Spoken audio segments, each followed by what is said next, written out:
Saya mau bertanya tentang madhab digunakan ormas Islam dari kalangan Muhammadiyah itu apa Ustaz?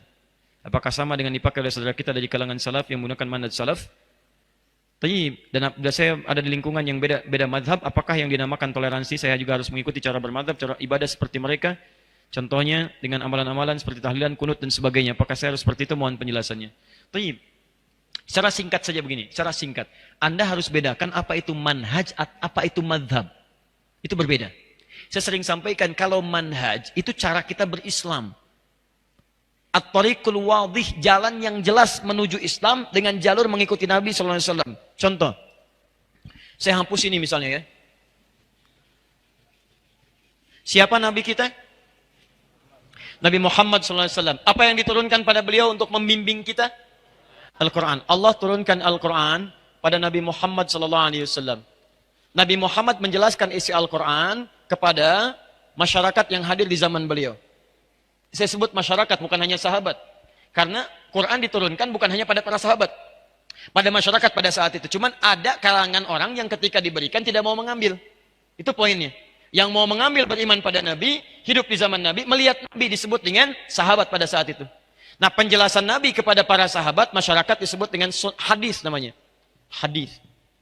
Apa yang dikerjakan, apa yang dilakukan, apa yang dikatakan, apa yang melekat pada Nabi namanya hadis. Kalau itu jadi pedoman kehidupan berubah namanya dari hadis jadi sunnah. Muncullah istilah Al-Quran dan sunnah. Nabi ketika mengajarkan pada para masyarakat, singkatnya nanti ada menjadi golongan sahabat yang diajarkan Al-Quran dan sunnah. Isi Al-Quran dan sunnah minimal ada 3 bagian. 1 disebut dengan ibadah, 2 disebut dengan muamalah, 3 disebut dengan akhlak. Isi dari ketiga ini dibagi pada 2 bagian. 1, dalil dan tuntunan yang hanya 1 ragam saja, 1 cara. Di 1 dalil, 1 cara. Contoh, saya langsung ambil dalam ibadah. Contohnya sholat. Ada dalam sholat yang caranya cuma 1, dalilnya 1. Misal, ketika kita bertakbir misalnya, saat takbir apa yang dibaca? Allahu Akbar. Hadisnya 1, caranya 1. An-Nasai nomor hadis 886. Angkat tangan Anda, letakkan yang kanan, langsung menutup yang kiri. Simpan di dada. Redaksinya langsung. Fa wado'a, fa itu langsung. Tanpa jeda, tanpa ada gerakan lain. Mohon maaf ya, saya tidak bermaksud menyalahkan. Tapi hanya mengembalikan pada hadis. Kalau ada, kerjakan. Kalau tidak, cukup kita tinggalkan. Jangan terlampau kreatif dalam ibadah. Ya, misal, saya belum pernah menemukan misalnya, bukan bermaksud menyalahkan. Ustadz nggak enak ya. Kedengaran suara saya? Belakang kedengaran? Kok bisa jawab? Ya. Bisa minta izin. Luar biasa di UPI ini ya. Baik. Tidak kedengaran bisa jawab. Lihat sini. Angkat yang kanan, letakkan kanan di kiri. Redaksinya langsung. Langsung itu artinya tidak ada jeda, tidak ada gerakan lain. Begitu diangkat, letakkan yang kanan di kiri. Saya mohon maaf, saya belum menemukan. Dan sebagian beralasan begini, Ustaz, nggak enak lah. Masa sama Allah kiri dulu? Kenapa tidak kanan dulu? Allah, kanan masuk, kiri. Nah, tutup misalnya. Nah, ini fokus ya. Kadang-kadang kaki naik dikit misalnya ya. Misal, mohon maaf. Ini hadisnya cuma 1, caranya 1. Disebutkan 1 hadis 1 cara karena menurut ukuran agama semua umat Islam mampu melakukannya. Makanya ketika dilakukan 1 cara semua orang bisa semua orang dan mengucapkannya Allahu Akbar, tidak ada kalimat lain. Kalau ada yang seperti ini artinya dipandang semua orang Islam mampu mengerjakannya. Karena itu tidak perlu kreatif mencari cara yang lain. Ya, misal yang tadi dilipat seperti ini saya punya koleksi 1235 kitab hadis. Saya mencari sampai dari yang hadis paling sahih sampai yang paling palsu. Saking palsunya yang tadi di kitab hadis palsu pun tidak ditemukan. Anda bayangkan. Misal, yang kedua, ada tuntunan dari Nabi yang sifatnya beragam dalil, beragam cara. Dalilnya bukan cuma 1, dalilnya banyak. Caranya bukan 1, caranya banyak. Contoh, masih dalam sholat. Bacaan Al-Fatihah. Bismillahirrahmanirrahim. 70 hadis. Dipraktikkan 4 cara oleh Rasulullah SAW. Kadang dijaharkan. Bismillahirrahmanirrahim. Jahar. Keras. Kadang silent. Bismillahirrahmanirrahim. Sir. Silent. Pelan. Kadang tidak dibaca sama sekali. Alhamdulillahirabbil alamin. Tidak dibaca. Kadang dibaca rakaat pertama, selanjutnya tidak dibaca lagi. Bismillahirrahmanirrahim. Rakaat pertama. Kedua, Alhamdulillahirrabbilalamin. Tidak dibaca bismillahnya. 4 cara. 4 cara. Kadang baca yang ini, kadang ini, kadang ini, kadang yang keempat. Baca rakaat pertama, selanjutnya tidak dibaca lagi. Teman-teman, kenapa ada 4 tuntunan ini? Karena ada kisah sebelumnya. Sebelumnya dibacakan Alhamdulillahirrabbilalamin tanpa basmalah, turunlah pertanyaan dari Ibnu Abbas radhiyallahu taala anhuma. Ya Rasulullah, kalau Al-Quran itu tidak ada sekatnya, tidak ada pemisah dari ayatnya, orang akan menduga ayat satu dengan lain akan bercampur. Karena dulu belum ada pemisahnya. Qul huwallah nyambung ke Al-Falaq, Al-Falaq nyambung ke An-Nas, diturunkanlah terpisah Bismillahirrahmanirrahim. Sejak turun Bismillahirrahmanirrahim, setiap suratnya diawali dengan Bismillahirrahmanirrahim. Al-Ikhlas ada bismillah. Setelah bismillah nyambung ke An-Nas, Al-Falaq. Al-Falaq bismillah. Setelah selesai nyambung ke An-Nas. Sebelum An-Nas bismillah. Cuman satu surat yang tidak ada bismillahnya, yaitu Al-Bara'ah. Surah At-Taubah, surah ke-9. Kenapa tidak dimulai dengan bismillah? Karena Al-Bara'ah dibuka dengan kalimat peperangan. Bara'atu minallah, perang. Sedangkan bismillah mengandung unsur kemuliaan, kasih sayang. Rahman dan Rahim. Dalam perang nggak ada kasih sayang. Nggak ada kasih sayang. Siapa yang perang ketika perang ada kasih sayangnya? Izin nembak ya. Dor, sakit nggak? Nggak ada. Tembak ya tembak. Nggak ada orang perang no kasih sayang. Nggak ada. Karena itu ayat Al-Bara'ah tidak ada bismillahnya. Kemudian dialihkan ke surat An-Naml di situ. Di An-Naml ada innahu min Sulaiman wa innahu bismillahirrahmanirrahim. Lengkap. 114 disebutkan. Nah, ketika turun ini, Nabi kemudian punyalah 4 kebiasaan ini. Kadang-kadang kalau ngimami orang-orang Mekah tanpa bismillah. Kemudian mengimami orang-orang yang turun ayat tadi dengan bismillah. Kadang dikeraskan, kadang disirkan. Kadang dibaca pertama, selanjutnya tidak. Dari sinilah kemudian, ini yang disebut manhaj. Keempat-empatnya ini petunjuk Nabi. Jadi kalau Anda ingin mengamalkan satu di antara ini, sah. Karena semua berasal dari Nabi. Lihat baik-baik, lihat baik-baik. Ketika Nabi SAW wafat, meninggal dunia. Sahabat mengajarkan ajaran Nabi. Ini yang banyak semuanya manhaj namanya. Manhaj. Manhaj itu cara yang terhubung pada Nabi. Nah, ketika sahabat wafat diterangkan pada golongan-golongan setelahnya tabi'in. Maaf, ini mengajar. Misal Ibnu Abbas radhiyallahu taala anhuma, beliau tinggal di Mekah. Ubay tinggal di Madinah kemudian. Kemudian ada lagi Ibnu Mas'ud, kemudian beliau merantau sampai dengan ke Irak.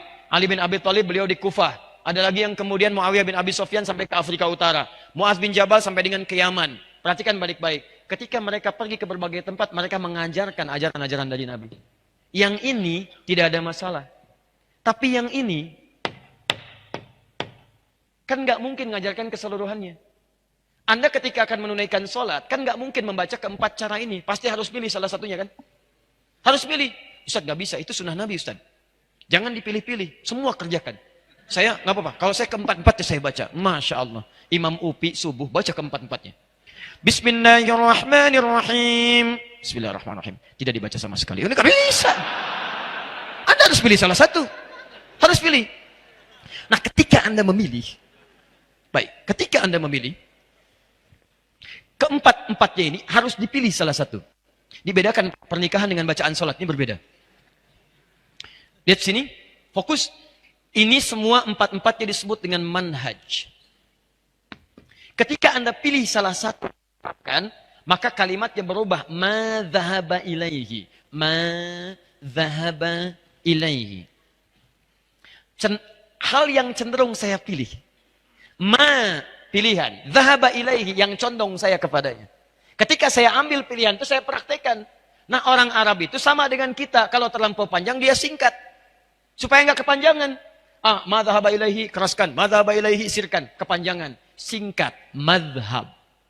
Singkat. Madhab. Ma dhahaba ilaihi, singkat jadi madhab. Dia ada singkatan-singkatan di Arab. Bahkan beberapa ayat di Quran itu istilahnya bukan bacaannya. Istilahnya bisa disingkat. Disingkat yang dimaksud bacaannya. Misal, Bismillahirrahmanirrahim, basmalah. Alhamdulillahirrabbilalamin, hamdalah. Oh, ini sudah jam 9. Saya mohon maaf barangkali. Kita harus coba akhiri dulu. Kita tutup ta'lim kita malam ini dengan bacaan hamdalah. Hamdalah. Tidak. Ya. Belum selesai. Ini contoh. Ya. Contoh. Belum selesai. Baik, kita tutup dengan bacaan hamdalah. Anda bacakan alhamdulillahirabbilalamin. Ketika disebutkan madhab itu bukan kelompok, bukan aliran. Yang dimaksudkan pilihan yang diambil karena tidak mungkin Anda mempraktekkan keseluruhannya. Maka ketika ini diturunkan, muncullah kemudian para ulama-ulama bintang di zamannya. Muncul kemudian Abu Hanifah, wafat tahun 150 Hijrah. Muncul Imam Malik, lahir 93 Hijrah. Kemudian muncul Imam Asy-Syafi'i, lahir tahun 150 Hijrah. Abu Hanifah meninggal, Asy-Syafi'i lahir. Muncul Imam Ahmad bin Hambal tahun 163 Hijrah, lahir. Nah ini, orang-orang ini, lahirnya di awal-awal abad kedua Hijrah. Lahir. Bahkan Imam Abu Hanifah wafat 150. Imam Malik lahir tahun 93. Imam Asy-Syafi'i lahir 150. Imam Ahmad lahir 163. Fokus. 163 masih di abad kedua. Orang yang lahir masih kisaran abad kedua disebut generasi salaf namanya. Salaf. Generasi tempo dulu. Zaman old. Ini. Salaf. Di Imam Asy-Syafi'i, salaf. Imam Abu Hanifah, salaf. Imam Malik, salaf. Imam Ahmad, salaf. Nah, imam-imam ini, kenapa mereka cukup terkenal? Karena mereka merangkum ajaran-ajaran para sahabat yang bersumber dari Nabi ke masa mereka bukan hanya dengan ingatan, tapi dengan tulisan. Dulu orang belajar dengan ingatan, saking kuat ingatannya luar biasa Pak. Ingat luar biasa. Tapi masa setelahnya kan beda. Semakin meluas, semakin beragam, semakin tipikalnya berubah, semakin memiliki kekuatan yang berbeda-beda dalam ingatan. Maka para imam ini selain kuat ingatannya, mereka juga menuliskan ingatan mereka dalam bentuk kitab-kitab. Terjagalah ajaran itu dalam kitab mereka. Ini yang menyebabkan itu menyebar keseluruhannya. Tapi persoalannya, Imam Abu Hanifah nggak mungkin praktekkan keempat-empatnya. Dia harus pilih salah satu. Ketika memilih disebut dengan mazhab Abu Hanifah, dikenal dengan Hanafi. Imam Malik memilih untuk tidak baca bismillah, dikenal dengan Maliki, mazhab Maliki. Pilihan Imam Malik. Imam Asy-Syafi'i pilih dijaharkan, disebut dengan mazhab Syafi'i, pilihan Imam Asy-Syafi'i. Imam Ahmad menengahi di antara keduanya, pakai sir, silent. Ya, disebut dengan mazhab Hambali, pilihan Imam mazhab bin Ahmad bin Hambal. Di ketika disebutkan mazhab bukan kelompok tapi pilihan para imam ini. Dan mereka tahu keseluruhannya cuma harus memilih mana yang dipraktikkan. Nah, persoalannya adalah ketika imam ini mengajar, disampaikan generasi setelahnya, generasi setelahnya sampai ke kita. Menyebarlah sekarang. Mazhab Abu Hanifah ada di sekitaran Asia Selatan, India, Pakistan, sampai ke timur jauh di Cina. Kemudian Imam Malik sekarang dulu di Madinah. Kemudian menyebar setelah itu sampai ke Afrika Utara. Libya, Tunisia, Maroko, Aljazair. Ya, kemudian sampai dengan nyebrang sedikit Mediterania, Italia, Prancis, sampai ke Spanyol, itu Maliki. Syafi'i ada di kisaran Syam, Syria, sampai sebagian di Mesir, sampai Asia Tenggara. Kemudian Ahmad bin Hambal, Hambali, itu kisaran Teluk, terutama Saudi. Ya, di kerajaan Arab Saudi, mazhabnya Hambali, bermadzhab, Hambali mazhabnya. Makanya jangan kaget ketika ke sana, bismillahnya disirkan. Ketika ke Syria, bismillah dijaharkan. Kenapa? Karena yang dipraktikkan ini prinsip semuanya semanhaj dengan Nabi. Madhabnya boleh berbeda, tapi manhajnya sama bersumber dari Nabi. Pertanyaannya, orang Indonesia masuk kemana?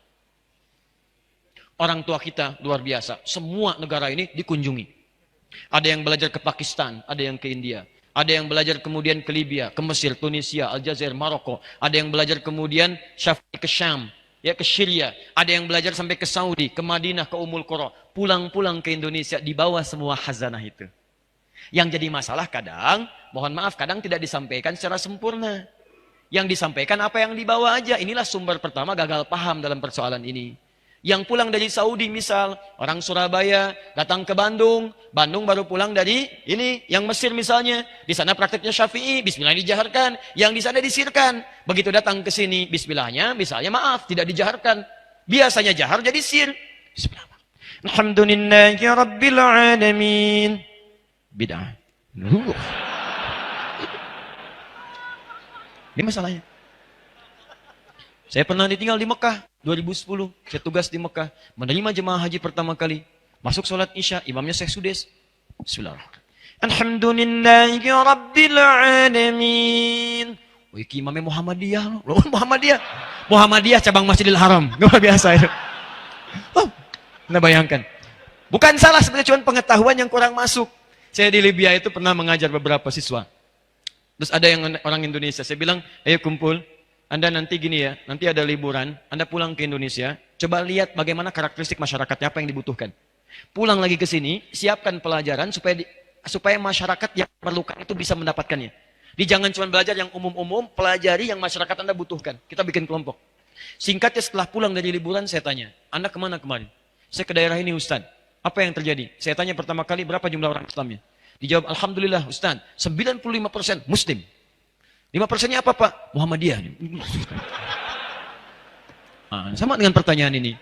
Nah, jadi, gini baik-baik. Lihat. Kita itu kalau semua bersumber dari Nabi, manhajnya sama, walaupun mazhabnya berbeda, bukan berarti kita beda. Tadi sepanjang jalurnya ke sini, ini kita orang ikut salaf. Salaf ini. Kita tidak mungkin mengikuti jalur kecuali lewat orang ini dulu. Ulama-ulama mulia, enggak mau, saya mau langsung, enggak mau mazhab. Saya mau langsung ke Nabi aja, Quran dan Sunnah. Anda pernah ketemu Nabi? Kapan Anda ketemu Nabi? Jadi semua orang yang Quran Sunnah akan kembali lewat sini dulu. Syekh Al-Albani ngambil turunan Ibnu Qayyim Al-Jauziyah, ngambil turunan Syekh Ibnu Taimiyah, ngambil turunan Imam Ahmad bin Hambali. Syekh Al-Albani Hambali, ya, Syekh Al-Buti Asy-Syafi'i, Syekh Ar-Rabiti Maliki, Syekh Dakhlawi Abu Hanifah, ya, Hanafi, Ahnaf. Dari semua ini naik ke atas. Nah, orang yang mengikuti jalur ini ulama disebut dengan salaf. Setiap yang mengikuti, yang diikuti tambahkan i di ujungnya, i di salafi. Salafi itu artinya orang yang mengikuti jalur salaf. Jadi kalau Anda mengikut ini, Anda namanya salafi. Karena itu saya sering mengatakan, umat Islam itu seluruhnya salafi. Nggak ada yang tidak salafi. Kalau bukan salafi, dari mana Anda belajar? Karena kita pasti melalui jalur yang ini. Di salafi itu bukan kelompok, salafi itu bukan golongan. Golongan. Maaf ya, saya salafi. Kamu apa? Pengiri. Begitu diributkan. Paham ya? Jadi demikian adanya. Jadi nggak usah ribut lah. Ya, jadi sudah sepanjang kita satu manhaj, satu mazhab, itu yang bagus. Kalau mana tuh hati-hati. Akhi, maaf, kita beda manhaj. Beda manhaj. Berarti keyakinan kita beda di situ. Ada yang salah di situ. Jadi hati-hati teman-teman sekalian ya. Ya, maaf. Manhaj kita sama. Mazhab boleh berbeda, tapi jangan sampai perbedaan itu membuat kita tidak bisa minum teh bersama. Hati-hati. Hanya karena beda satu kunut, satu tidak salaman. Assalamualaikum, besok aja. Besok aja, luar biasa. Waalaikumsalam. Ya, jadi kalau sudah seperti itu enak, nyaman. Akhi, Masya Allah. Syafi'i, Alhamdulillah. Antum apa? Hambali. Minum teh yuk? Ya, Masya Allah. Ayo silahkan. Baik. Gulanya bagaimana? Terlampau manis lah. Yang penting setia. Enak. Sudah ya? Sudah lewat ya jam 9.